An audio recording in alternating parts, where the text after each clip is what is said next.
নমস্কার, কেমন আছেন সবাই? আশা করি ভালো আছেন। আমি পায়েল। আমার একটি নতুন ব্লগে আপনাদের জানাই অনেক অনেক স্বাগত।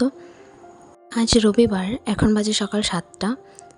তো সকালে উঠেই আগে ব্রাশ করে নিচ্ছি। আর এই যে সকালে উঠে চোখ মেলে যদি চারপাশটা এরকম সবুজ দেখতে পাওয়া যায় তাহলে কিন্তু মনটাই ভালো হয়ে যায়। আর আজকের ভিডিওটা করছি আমি আমার বাবার বাড়ি থেকে। যেহেতু আজ আমি শ্বশুরবাড়ি চলে যাব, তো শ্বশুরবাড়ির তরফ থেকে কে আমাকে নিতে আসছে আর তাদের জন্য স্পেশালভাবে কী আয়োজন করা হয়েছে সেই সব নিয়েই কিন্তু থাকছে আজকের ভিডিওটা। তো স্কিপ না করে প্লিজ সবাই ভিডিওটাকে শেষ পর্যন্ত দেখবেন। সকাল সকাল কিছু কাজ করে নেওয়ার পর চলে গিয়েছিলাম বিছানা গোছাতে। আর এই যে সাপটিকে দেখছেন, এটি কিন্তু কালকে রাত্রেবেলা আমাদের বিছানায় হঠাৎ করেই দেখতে পেয়েছিলাম। আর ওই জন্যই মশারি টাঙিয়ে শুয়েছিলাম। পাশে যেহেতু জানালা আছে, আর জানালার ওই পাশটা কিন্তু ভীষণ জঙ্গল, তো জানালা খোলা ছিল, হট করে কখন চলে এসেছে জানিও না, ভীষণভাবে বেঁচে গেছি। যেহেতু আজকে লোকজন আসবে তাই নতুন একটা বেডশিট পেতে নেবো এখন। যেহেতু মা রান্নাঘরে কোনো কাজই করতে দিচ্ছে না, ঢুকতেই দিচ্ছে না, তাই ভাবলাম যে ঘরটাকেই কেননা পরিষ্কার করে ফেলি।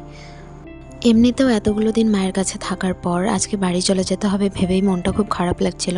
তাই সারাদিন সেইভাবে কোনো ভিডিও করতে পারিনি। যেটুকু ভিডিও করেছি সেটুকুই আপনাদের সঙ্গে শেয়ার করছি। তো বিছানা গোছানো অলমোস্ট কমপ্লিট। আর এদিকে আবার মা চলে এসেছিলো চাল কুমড়ো পাড়তে, তো আমি একটু গিয়ে দেখছিলাম।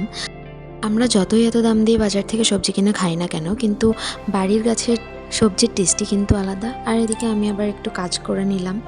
আর এখন বাজে সকাল 10টা মতো। আর এই 10টার সময় আমি চা খাচ্ছি, কারণ বেরিয়ে যাব একটু বাজারে। আর বাজার থেকে কি কিনলাম সেটা আপনাদের বাড়িতে গিয়ে দেখাবো।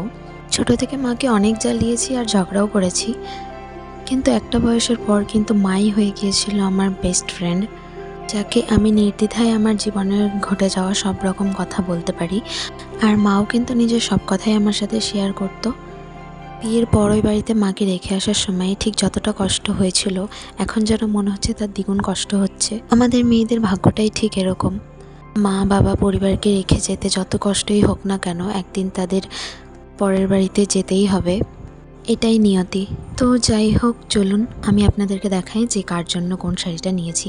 তো এই যে লাল কালারের শাড়িটা আর এই কালো কালারের শাড়িটা আমার জন্য। আর এই জামাটা নিয়েছিলাম আমার শ্বশুর মশাই মানে বাবার জন্য। আর এই শাড়িটাও আমি মোট 3টে শাড়ি নিয়েছি। আর এই শাড়িটা হচ্ছে আমার শাশুড়ি মার। আর একদম প্রথমে যে টি শার্টটা দেখালাম ওটা আমার মা তার জামাইকে দিয়েছেন। আর বাকি এই 3টে শাড়ি নিয়েছি আমার 3 কাকি শাশুড়ি মার জন্য, কারণ ওনারা 3জনাই আসবে আমাকে নিতে। আর এদিকে ভাই বাজার করে নিয়ে চলে এসেছে। তো কী এনেছে চলুন দেখাই। এনেছিল চিকেন, আর এনেছিল কাতলা মাছের মাথা, 2.5 কিলো মতো চিকেন এনেছিল। আর মা এখন রান্নার প্রস্তুতি নিচ্ছে, যেহেতু দুপুর হয়েই গেছে, সন্ধ্যা হতে বেশিক্ষণ বাকি নেই। আর ওনারা কিন্তু সন্ধ্যাবেলাতেই চলে আসবেন। মা যেহেতু একা হাতে রান্না করবে সেই জন্য দুপুর থেকেই সব গুছিয়ে নিচ্ছে। রান্নার কোনো ভিডিও সেভাবে করা হয়নি, কারণ যেহেতু ঘরের কাজগুলো আমি করছিলাম আর নিজের লাগেজ ব্যাগপত্রও গোছাতে হচ্ছিল। মায়ের রান্না করতে করতে প্রায় সন্ধ্যা হয়ে গেছিলো, আর কাকিমারাও সবাই চলে এসেছিলো। আর এই যে মা সবাইকে এখন খেতে দিয়ে দিয়েছে। আর এই ছিল আজকের আয়োজন। আর এদিকে যাওয়ার আগে মা আমাকে বলছিল একটু আলতা পরে নিতে, তাই এখানে আলতা পরে নিচ্ছি। চলে যাওয়ার আগে এত মন খারাপ ছিল যে মায়ের কাছে কিছুক্ষণ বসেছিলাম, তো সেই জন্য আর চলে যাওয়ার সময়ের কোনো ভিডিও আপনাদের সঙ্গে শেয়ার করতে পারলাম না। তো আজকের ভিডিওটা এখানেই শেষ করছি। আর আমার ভিডিওগুলো যদি ভালো লেগে থাকে অবশ্যই আমার চ্যানেলটাকে সাবস্ক্রাইব করে ভিডিওটাকে লাইক কমেন্ট শেয়ার করে দেবেন। সবাই অনেক ভালো থাকবেন, সুস্থ থাকবেন। দেখা হচ্ছে নেক্সট ভিডিওতে।